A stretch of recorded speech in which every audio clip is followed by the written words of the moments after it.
വിജയ് ചിത്രം ജനനായകന്റെ റിലീസ് വൈകും. സെൻസർ അനുമതി നൽകണമെന്ന മദ്രാസ് ഹൈക്കോടതി സിംഗിൾ ബെഞ്ച് ഉത്തരവ് ഡിവിഷൻ ബെഞ്ച് റദ്ദാക്കി. എതിർ സത്യവാങ്മൂലം സമർപ്പിക്കാൻ സെൻസർ ബോർഡിന് സാവകാശം നൽകിയില്ലെന്ന വാദം അംഗീകരിച്ചുകൊണ്ടാണ് ഉത്തരവ്.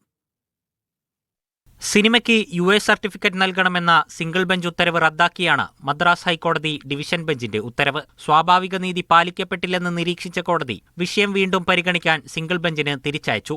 സെൻസർ ബോർഡിന് മറുപടി നൽകാൻ മതിയായ അവസരം നൽകിയ ശേഷം സിംഗിൾ ബെഞ്ച് പുതിയ തീരുമാനമെടുക്കണമെന്നും ഡിവിഷൻ ബെഞ്ച് ഉത്തരവിൽ പറയുന്നു.